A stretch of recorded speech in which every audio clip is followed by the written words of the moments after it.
You know that moment when you realize the people who are supposed to be in charge of keeping things safe are actually the ones making everything feel unsafe? That happened to me, right in the middle of a regular Tuesday afternoon, and it started with a knock that never even came, because my door just opened. I walked out of my kitchen, and there she was, Mrs. Kensington, the president of our neighborhood association, standing in my hallway like she owned the place. And I swear she even dusted off the little plastic badge she wore, like she was a sheriff or something. Behind her, steam was rolling out from under the bathroom door because my daughter was in the shower. She was 15 at the time, 15, and she was crying. I asked her as calmly as I could, "You want to explain to me why your so-called emergency inspection needed a master key while my kid was in there?" She gave me this tight little smile, the kind you reserve for cashiers who are bagging your groceries too slow. And she said, "Security Breach Protocol, Section 11C. You should really read the bylaws." That's when I stepped close enough so she could hear me whisper, "I helped design the locks you're using. That override key you love flashing around, it still pings back to my home server." Her smile dropped, just like that. And for the first time, I realized I had leverage. Now, I wish I could say that was the end of it, but the real story was just beginning. See, my daughter, let's call her Emily. She hasn't felt safe since her mom died 2 years ago. We moved here to start fresh, and for the first time, she'd started humming in the shower again, leaving the door unlocked for 10 minutes, like maybe the world was softening around her. And then this woman barges in with her badge and her key and snaps it all away. That night, Emily shoved her dresser against her bedroom door and wouldn't talk to me. Not the first time she'd barricaded herself, but it hit different because this time it wasn't grief, it was fear. I sat in the hallway staring at that damn towel she dropped on the floor, and I knew I wasn't just angry. I was done. Done being polite. Done playing neighbor.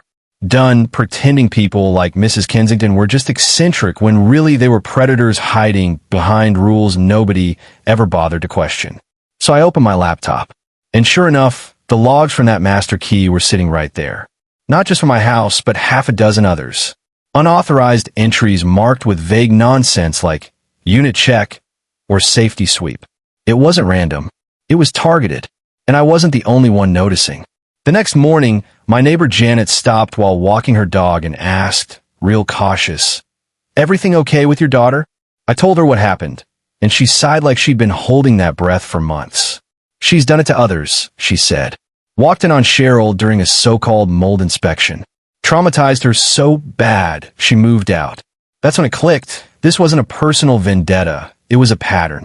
And patterns leave evidence. I pulled footage from the HOA cameras, the ones they swore were only for the clubhouse. Turns out they pointed straight at the back entrances of people's homes. And there she was, plain as day, slipping through my gate with her precious key. No knock, no warning. I recorded everything twice, backed it up, and stored on a drive I didn't even know I owned. But the deeper I dug, the uglier it got. The bylaws she kept waving around. The association wasn't even legally incorporated anymore. They'd let their nonprofit status dissolve almost 3 years ago, which meant every violation slip, every fine, every so-called inspection, they were all just pieces of paper. No teeth, no weight. And the whole time, they've been weaponizing that illusion of authority to control people. Now, I knew I couldn't do this alone. So I went to see Daniel, the treasurer, quiet guy, always looked like he was trying not to be noticed. He flinched when I mentioned what happened with my daughter. Then he slid a folder across the desk, hands shaking. "I've been collecting things," he whispered. "Inside, board meeting notes, insurance lapses, even emails where Kensington shut down attempts to renew their legal filings." He was terrified, but he was done being silent. That's when I built what I started calling the Ridgewood file. Logs, footage, legal proof, testimonies, all of it neatly organized, time-stamped, and backed up to a cloud drive with a failsafe. If anything happened to me, the whole package would drop into the inbox of the county oversight board, 3 local reporters, and every neighbor in our directory. And then I went public. One post on the community app, nothing fancy, just, "Have you ever been entered without notice? Fined without a hearing? Suspended with no appeal?" This week you'll find out if Ridgewood Estates even has the legal right to do any of it. Scheduled for Friday morning, 8 a.m. sharp. When that post went live, the neighborhood lit up. Replies poured in, some shocked, some skeptical, others just the wide eyes emoji. Then I dropped the email, 77 addresses, no blind copies. Full transparency. Everything was attached. The dissolution record, the logs, notarized confirmation from my attorney friend. Within minutes, Kensington fired back. This is misinformation. Our board remains in full legal standing. Do not engage. Except I already had the county's acknowledgement in my inbox. I posted it right beneath her comment, official letterhead, docket number. Silence from her after that, but not from everyone else. Cheryl chimed in. Hector, the Vietnam vet down the street, chimed in. Even Janet with the dog spoke up. The thread exploded with stories, and suddenly the fear started shifting into outrage. By the next day, the board called an emergency meeting. They tried to keep it small, private, in the leasing office, but too many people showed up. They had to move it to the clubhouse, and for the first time the room was full. Neighbors lined the walls, arms crossed, waiting to see what would happen. Kensington sat at the head of the table, trying to look calm, but you could see her eyes scanning the room, searching for allies. Daniel sat 2 seats down, pale but steady. The county liaison opened the session, and when she read out loud that Ridgewood Estates Homeowners Association had been dissolved for failure to file annual reports, the air changed. Kensington tried to spin it, claiming transitional protocols and emergency discretion, but the liaison shut her down. No such protocol exists. Your actions may constitute criminal trespass. And then voices started rising from the crowd. Hector, she came into my backyard during a storm, said she was checking drainage. Cheryl, she entered my unit while I was home, denied it later.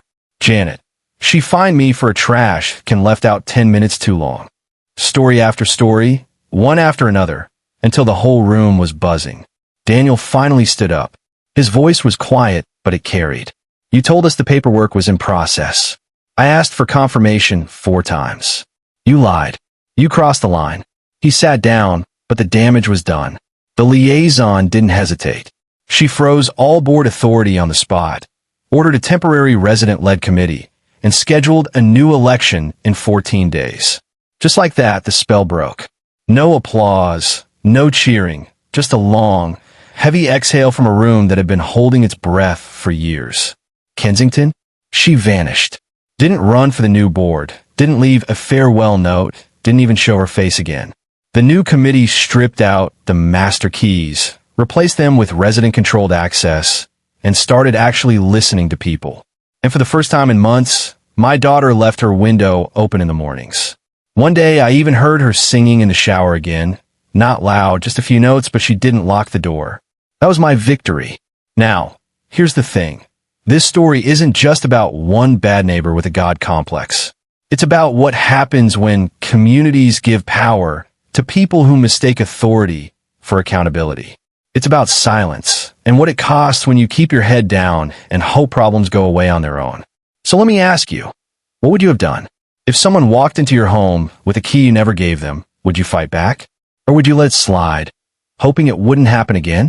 Drop your thoughts in the comments. I want to know where you stand. And if you've ever lived under an HOA or a landlord who thought rules gave them the right to control you, share your story.